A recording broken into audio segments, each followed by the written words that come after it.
Hello friends, കാശ്മീരിലെ ഞങ്ങളുടെ രണ്ടാമത്തെ ദിവസമാണിത്. ഞങ്ങളിന്ന് പോകുന്നത് പഹൽഗാമിലേക്കാണ്. കാശ്മീരിൽ ഞങ്ങളൊരു ട്രാവലർ അറേഞ്ച് ചെയ്തിട്ടുണ്ടായിരുന്നു. പുള്ളി ഭയങ്കര ഫ്രണ്ട്ലി ആയിരുന്നു. അങ്ങനെ ഞങ്ങൾ പഹൽഗാമിലേക്ക് പോകുന്ന വഴിക്ക് തന്നെ പുള്ളി ഒരു ആപ്പിൾ തോട്ടം കണ്ടപ്പോൾ അവിടെ നിർത്തി ഞങ്ങളെ അവിടെ ഇറക്കി. ഞങ്ങൾ ആ ആപ്പിൾ തോട്ടം കണ്ടപ്പോൾ തന്നെ ഞങ്ങൾക്ക് ഭയങ്കര സന്തോഷമായി. കാരണം ജീവിതത്തിൽ തന്നെ ഞങ്ങളെല്ലാവരും ആദ്യമായിട്ടാണ് ആപ്പിൾ തോട്ടം കാണുന്നത്.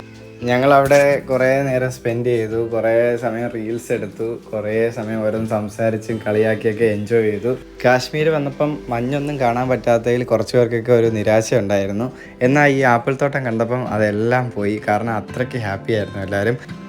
മരുഭൂമിയിൽ നിന്ന് വെള്ളം കണ്ട ഒട്ടകത്തെ പോലെ ഞങ്ങളിങ്ങനെ ആ ആപ്പിളൊക്കെ വെച്ച് ഓരോന്ന് ചെയ്തുകൊണ്ടേയിരുന്നു. പിന്നെ നമ്മൾ പറിച്ച ആപ്പിളൊക്കെ വെച്ച് അവിടെയുള്ള ചേട്ടന്മാർ നമുക്ക് ആപ്പിൾ ജ്യൂസ് ഉണ്ടാക്കി തന്നു. വളരെ ടേസ്റ്റി ആയിരുന്നു ആപ്പിൾ ജ്യൂസ്. അവിടെ നിന്ന് ഞങ്ങൾ കുറച്ച് കഴിഞ്ഞപ്പോൾ ഇറങ്ങി ഞങ്ങൾ നേരെ പഹൽഗാമിലേക്ക് പോയി. പഹൽഗാമിലെ ബൈസറൻ വാലിയിലേക്കും ഞങ്ങൾ പോണി റൈഡ് പോയായിരുന്നു.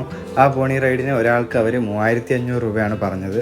അത് ഞങ്ങൾ ബാർഗെയിൻ ചെയ്ത് ഒരാൾക്ക് 1000 രൂപയാക്കി. പോണി റൈഡ് കഴിഞ്ഞ് വൈകിട്ടൊക്കെ ആയപ്പോഴത്തേക്ക് ഞങ്ങൾ ദാൽ ലേക്കിൽ ശിക്കാര റൈഡ് പോയി.